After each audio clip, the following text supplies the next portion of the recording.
आज की क्लास हम अपनी स्टार्ट करते हैं। आज की क्लास से पहले जो हमने चीज़ें की थी, ज़िया-उल-हक की, हमने इनके इस्लामाइज़ेशन, मीडिया और मजलिस शूरा इस सब के बारे में डिटेल पढ़ी थी कि इन्होंने जो चीज़ें जो है वो इम्प्लीमेंट की थी, लॉज़ इम्प्लीमेंट किए थे इस्लाम से रिलेटेड, जो इस्लाम में होते हैं वही पाकिस्तान के अंदर लगाए थे।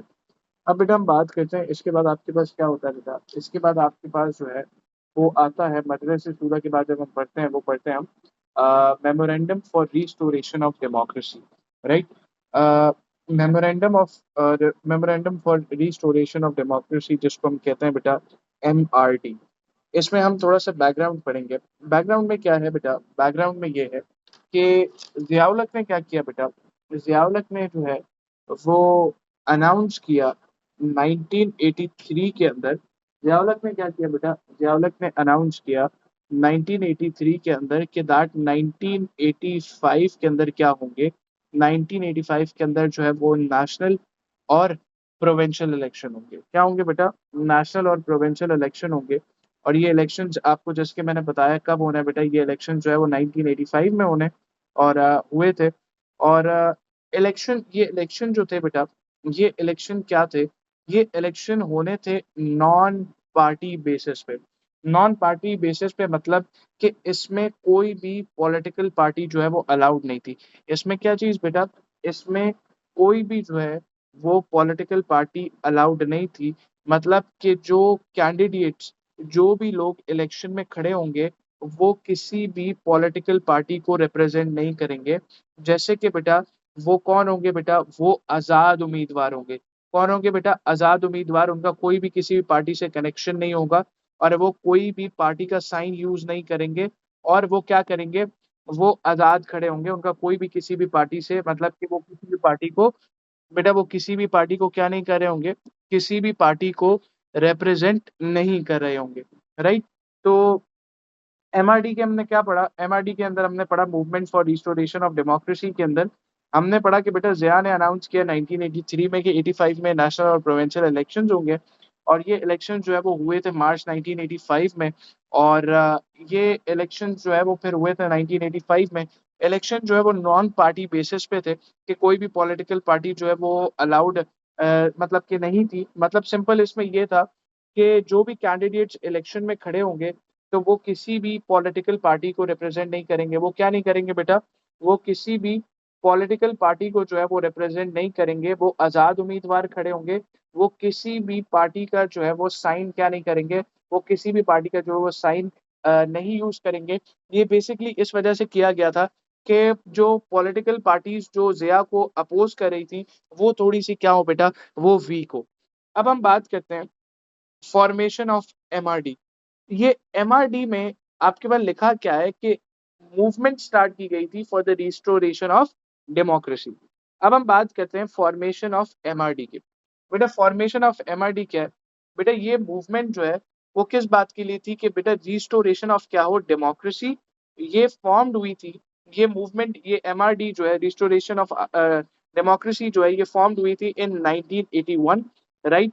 इसका मेन एम क्या था बच्चों, इसका मेन एम था कि ज़िया के मिलिट्री रूल को जो है वो क्या करें, जो मिलिट्री रूल चल रहा है, मार्शल लॉ चल रहा है, उसको क्या करें, एंड करें।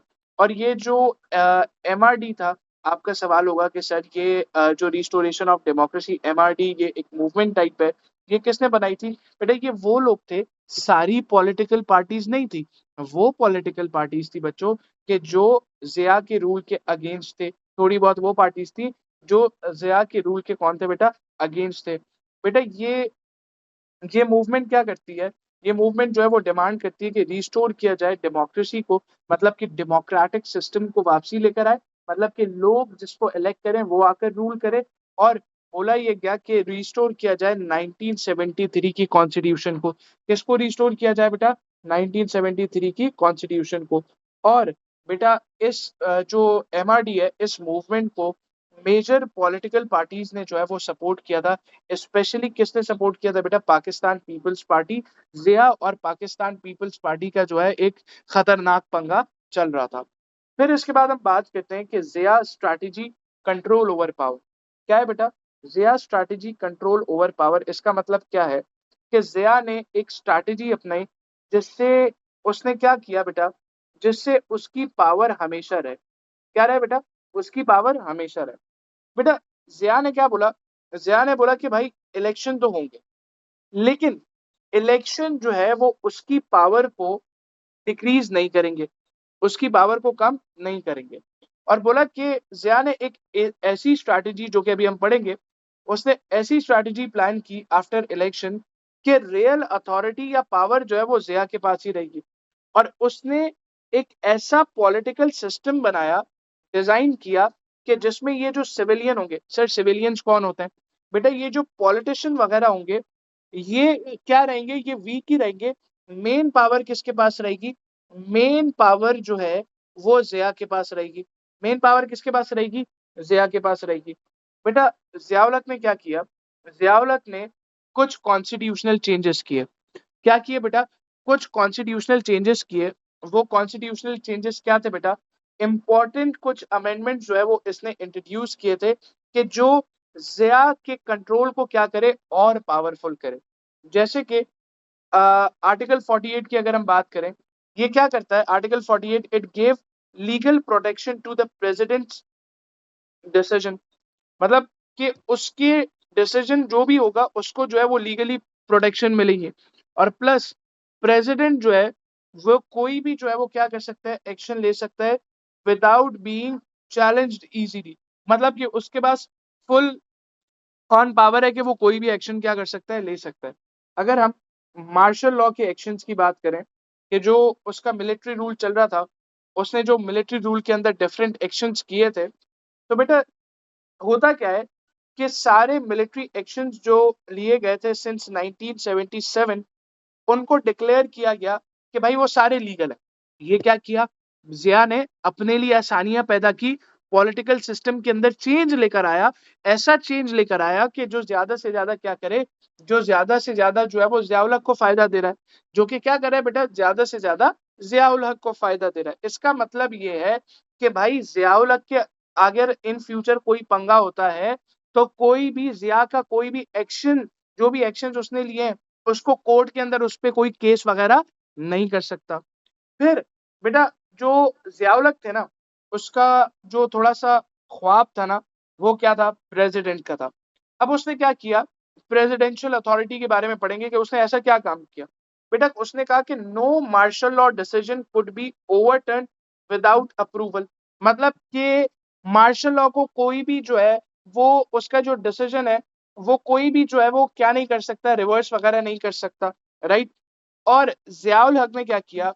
जियाउल हक ने आपके पास किया क्या बेटा? जियाउल हक ने ये किया कि उसने कुछ पावर जो है वो किसकी इंक्रीज की? कुछ पावर जो है वो बेटा प्रेसिडेंट की इंक्रीज की। किसकी इंक्रीज की? प्रेसिडेंट की इंक्रीज की। क्या किया बेटा? प्रेसिडेंट के पास पावर थी कि वो क्या कर सकता है? वो अपॉइंट कर सकता है की ऑफिशियल्स को। की ऑफिशियल्स मतलब कि प्रेसिडेंट किसको अपॉइंट कर सकता है? प्राइम मिनिस्टर्स को। किसको अपॉइंट कर सकता है? गवर्नर्स को, सीनियर ऑफिशियल्स को। और ये अपॉइंटमेंट मतलब कि प्रेसिडेंट किसी से सजेशन नहीं लेगा, जो उसकी मर्जी होगी वो खुद अपॉइंट करेगा। मतलब कि जिया साहब ने क्या किया? पॉलिटिकल सिस्टम को चेंज तो किया, लेकिन प्रेसिडेंट की पावर को भी इंक्रीज किया। प्रेसिडेंट की पावर को भी बच्चों क्या किया? प्रेसिडेंट की पावर को भी इंक्रीज किया। अब सारी अपॉइंटमेंट्स अपने हाथ से करेंगे इन फ्यूचर ये। अब अगर हम बात करें रोल ऑफ पार्लियामेंट, किसकी बात कर रहे हैं बेटा हम? Role of parliament. बेटा इवन आफ्टर इलेक्शंस प्रेसिडेंट के पास क्या थी? प्रेसिडेंट के पास जो है वो एब्सोल्यूट पावर थी। प्रेसिडेंट के पास क्या थी बच्चों? एब्सोल्यूट पावर थी। जो नेशनल असेंबली थी वो क्या करेगी? वो काम करेगी। नेशनल असेंबली के अंदर जो लोग होंगे वो खाली एडवाइस करेंगे। वो क्या करेंगे बेटा? उनका एडवाइजरी रोल है, वो एडवाइस कर सकते हैं।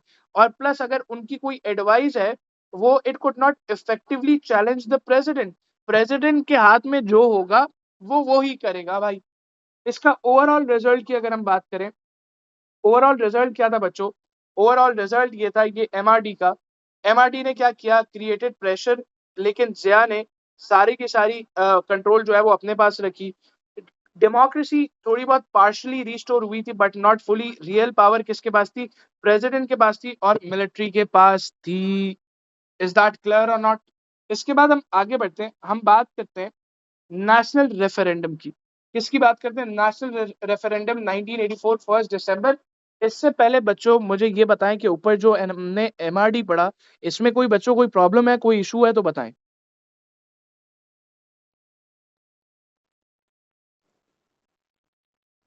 अलीशा बेटा आपको कोई प्रॉब्लम?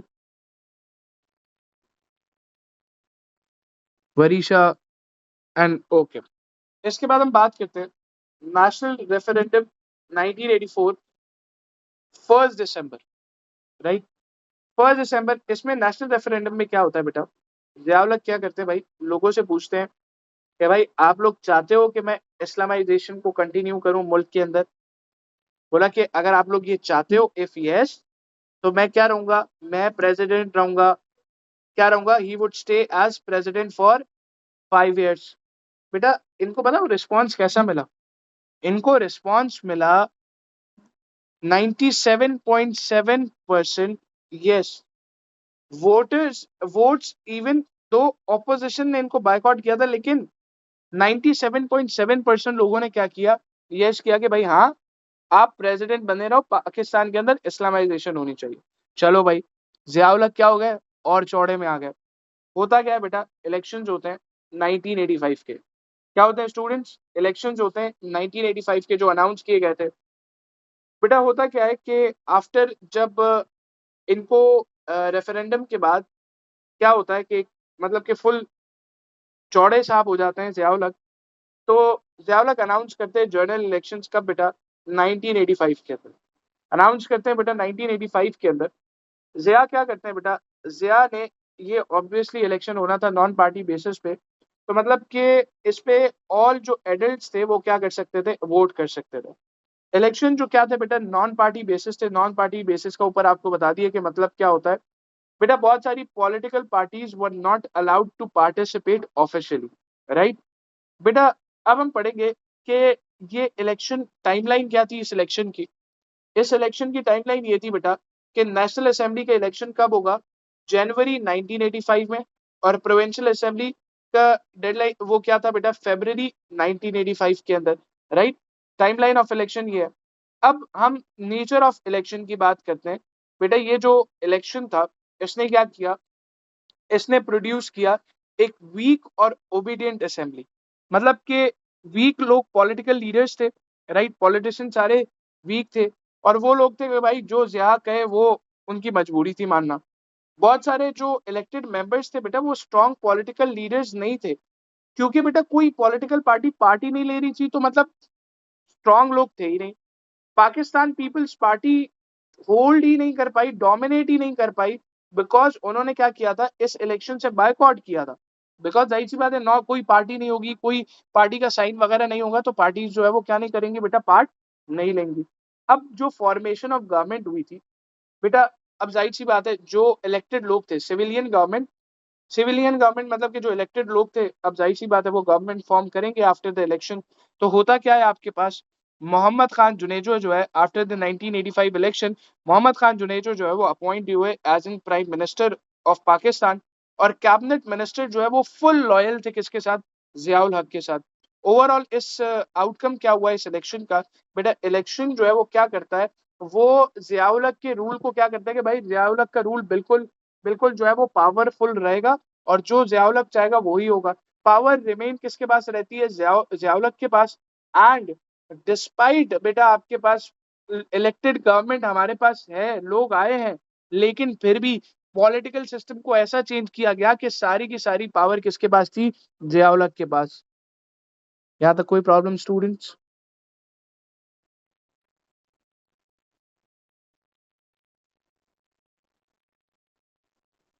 प्लीज थम्स अप कर दें जल्दी जल्दी कि मैं आगे बढ़ूं, किसी को कोई प्रॉब्लम हो तो वो ओके। अब हम बात करते हैं Junejo as prime minister, right? जब वो प्राइम मिनिस्टर बना 1985 के इलेक्शन के बाद, जुनेजो क्या बनता है भाई? प्राइम मिनिस्टर बनता है। जियाउल हक नॉमिनेट करते हैं प्राइम मिनिस्टर मोहम्मद खान जुनेजो को। जुनेजो जो है वो सिंध से था, और ये इस वजह से जो है वो चूज किया गया बिकॉज ये क्या था बेटा, कंट्रोवर्शियल नहीं था, इसकी कोई कोई स्ट्रॉन्ग ऑपोजिशन नहीं थी बेटा, लोगों ने इसको एक्सेप्ट कर लिया आसानी से, और ये लॉयल और मॉडरेट आदमी दिखता था, राइट।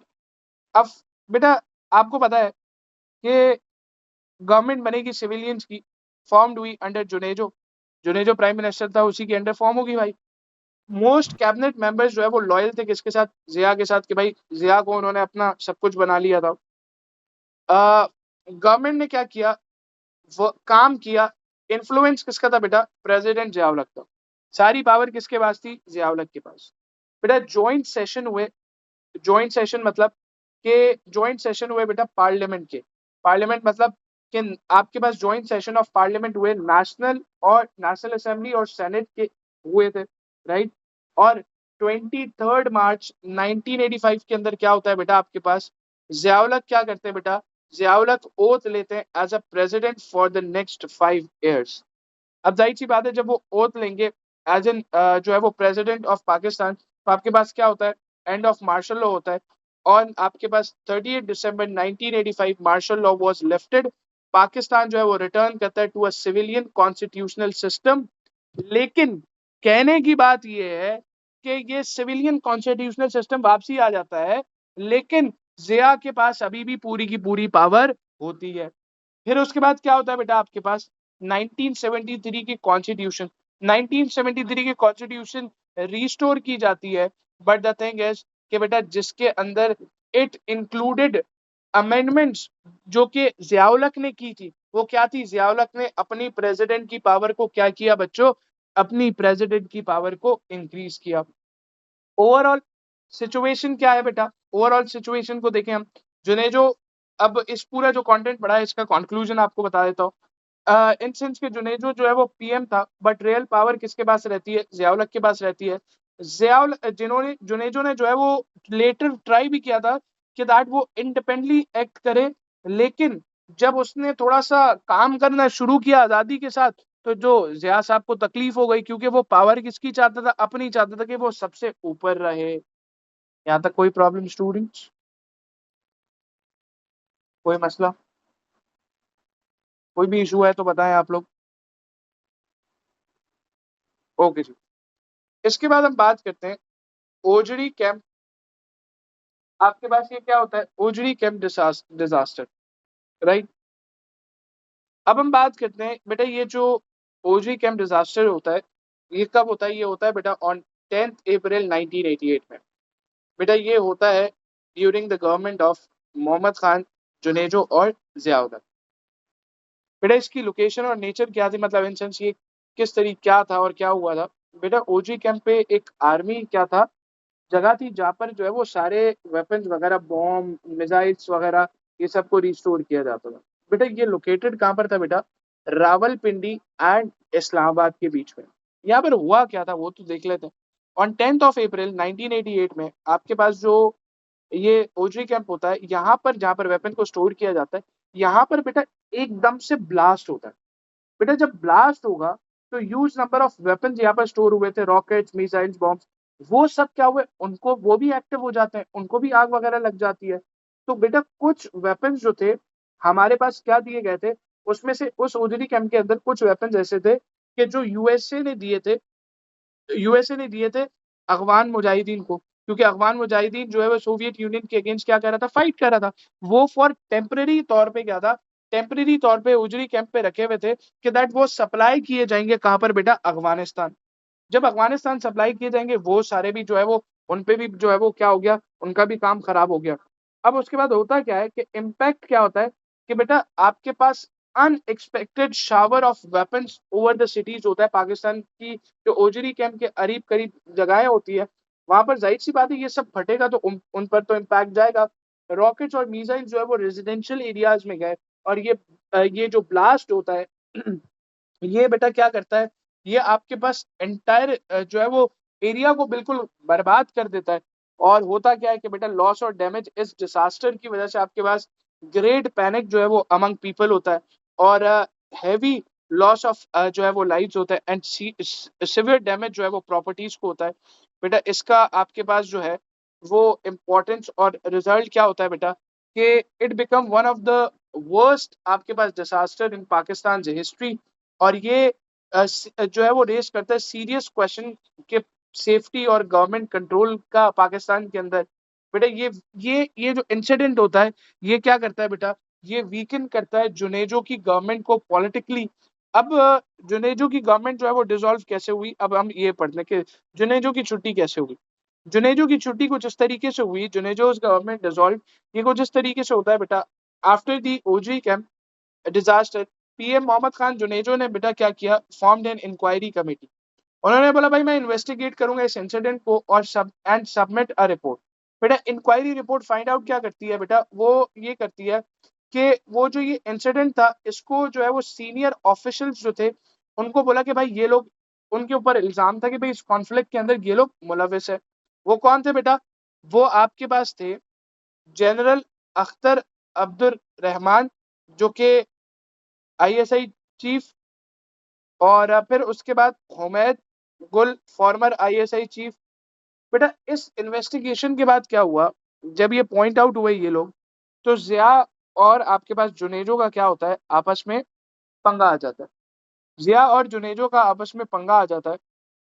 तो it become a clear that Junejo जो है वो क्या करेगा, एक्शन लेगा और या तो फिर डिसमिस करेगा इन जनरल्स को। अब पंगा आ गया जिया का, जिया को थ्रेट हुआ कि भाई ये तो ये मूव लेगा, राइट। टू स्टॉप इस मूव लेने के लिए जिया ने क्या किया, जिया ने जुनेजो कुछ करे उससे पहले ही एक्ट कर लिया। क्या एक्ट किया भाई, उसने डिसमिस ऑफ गवर्नमेंट किया।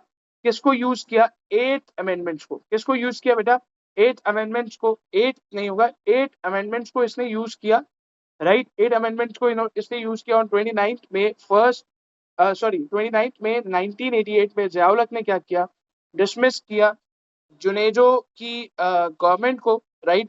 और डिसॉल्व किया, खत्म किया नेशनल असेंबली को। और ये सारी चीजें की गई थी under eight amendments article 58(2)(b। और फिर इन्होंने क्या किया बेटा, इसके बाद इनको रिमूव करने के बाद revival of constitutional order RCO 1985। इन मार्च 1985 में आपके पास क्या होता है कि जिया जो है वो इंट्रोड्यूस करते हैं, जिया क्या करते हैं बेटा, आपके पास इंट्रोड्यूस करते हैं RCO revival of in 1973 constitution. It was restored the 1973 constitution, but आपके पास इसके अंदर मेजर चेंजेस थे। और ये क्या करता है, इंक्रीज करता है पावर ऑफ प्रेसिडेंट। इसके बाद हम बात करते हैं कि एट अमेंडमेंट्स। एट अमेंडमेंट्स क्या थे, एट अमेंडमेंट्स जो है वो लीगलाइज करता है कि जो भी आपके पास मार्शल लॉ के पीरियड में जो भी हरकतें हुई थी वो जायज थी। और फिर उसके बाद क्या होता है कि आपके पास ये फुल प्रोटेक्शन देता है जिया के डिसीजन को, कि कोई भी उसके डिसीजन को कोर्ट में जो है वो चैलेंज नहीं कर सकता। ये जो है वो प्रेसिडेंट को पावर देता है। वो अब देखें प्रेसिडेंट क्या कर सकता है एट अमेंडमेंट के through, dismiss the prime minister, dissolve the national assembly and appoint the governor and key officials. अब बताएं कि ज्यादा से ज्यादा पावर किसको मिल रही है, प्रेसिडेंट को मिल रही है। बेटा ये एंड ऑफ क्या था, एंड ऑफ मार्शल लॉ था। लेकिन ये स्ट्रॉन्ग प्रेसिडेंसी थी, मतलब कि प्रेसिडेंट का दौर जो है फुल टाइट वाला शुरू होना था। तो जियाउल हक ने क्या किया, जियाउल हक ने लिफ्ट किया martial law after passing the eight amendments. But in reality इसने क्या किया, प्रेसिडेंट ने सारी की पावर अपने पास रखी थी और सिस्टम जो है वो सेमी डेमोक्रेटिक हो गया था। मतलब कि जो लोग चाह रहे थे वो नहीं हो रहा था, प्रेसिडेंट का कंट्रोल बहुत ज्यादा था। ओवरऑल आपके पास इसका जो इम्पैक्ट है वो क्या है स्टूडेंट्स, ओवरऑल इसका इम्पैक्ट है कि जुनेजोस की जो गवर्नमेंट है वो क्या हुई, वो विक्टिम बनी इस एट अमेंडमेंट के पावर की। ये जो पावर प्रेसिडेंट को मिली थी। और आपके पास होता क्या है कि it created political instability in Pakistan. After this no PM could safely complete 5 year for a long, जब से ये एट अमेंडमेंट लॉन्च हुआ था। इज दैट क्लियर और नॉट स्टूडेंट्स, यहाँ तक कोई प्रॉब्लम?